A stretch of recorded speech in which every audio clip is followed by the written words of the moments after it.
Germanton super speciality hospital, doctor Mir Jawad Zar Khan, senior experienced orthopaedic surgeon, bone fracture, joint replacement, hip replacement और spine surgery.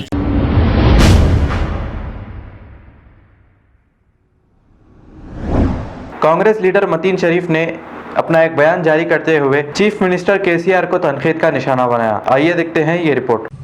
अस्सलाम वालेकुम।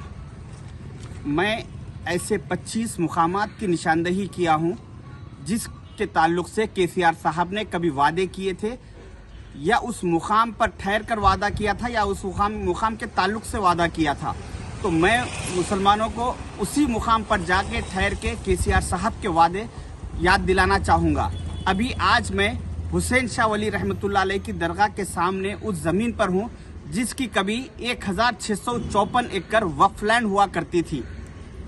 2014 से पहले इस दरगाह की ज़मीन पर कुछ लोगों ने कब्जा किया, तो उस कब्जे के बाद 2014 के इलेक्शन में केसीआर साहब ने मुसलमानों से ये वादा किया कि आप लोग मेरा साथ दीजिए, मुझे इख्तिदार पर लाइए, मैं एक ईंट ज़मीन इन कब्जेदारों से वापस लेके मैं मुसलमानों के वक्फ बोर्ड के हैंडओवर करूँगा। मुसलमान उनके इस वादे पे भरोसा किए और उनका 2014 में उनको इख्तिदार पर लाए।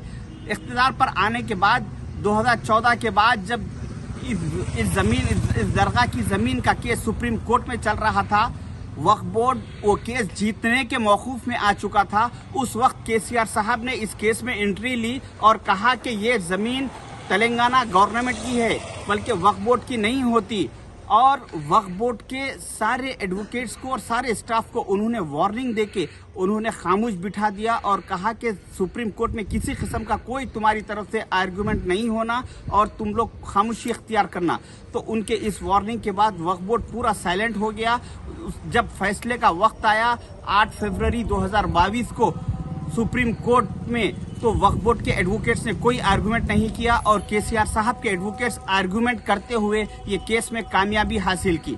तो मैं मुसलमानों से ये कहना चाहूँगा कि 2014 से इलेक्शन से पहले केसीआर साहब ने एक ईंट ज़मीन दिलाने का वादा किया और 2014 के बाद इलेक्शन जीतने के बाद उस ज़मीन पे, सारी ज़मीन पे उन्होंने अपना कब्जा कर लिया। तो ऐसे धोखे खाने के बाद भी मेरा मुसलमानों से ये सवाल है कि क्या आप लोग 2023 के इलेक्शन में फिर केसीआर साहब के धोखे में, उनके वादों में आएंगे?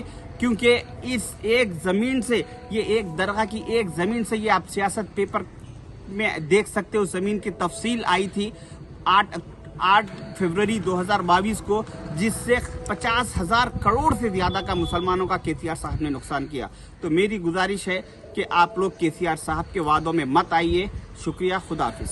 Germanton super speciality hospital, doctor Mir Jawad Zar Khan, senior experienced orthopaedic surgeon, bone fracture, joint replacement, hip replacement और स्पाइन सर्जरी कामयाबी से अंजाम दे रहे हैं। इसके अलावा neurosurgery, cardiology, gynaecology, dental, general medicine, dialysis और फिजियोथेरेपी जैसे शोबाजात में इंतहाई कामयाबी के साथ वाजिबी फीस में इलाज किया जा रहा है। शेयरिंग और प्राइवेट रूम्स, अस्पताल में 24 घंटे MRI, CT scan, 2D digital x-ray, ultrasound, operation theatre, ICU और लैब की सहूलत दस्तयाब है। आपकी उम्मीदों के ऐन मुताबिक Germanten super speciality hospital, pillar number 150, Attapur, Hyderabad. खबर है शहर की, खबर है गाँव की, खबर है सारी दुनिया की। 7H न्यूज पसंद आए तो लाइक कीजिए, शेयर कीजिए और सब्सक्राइब करना ना भूलें। 7H news.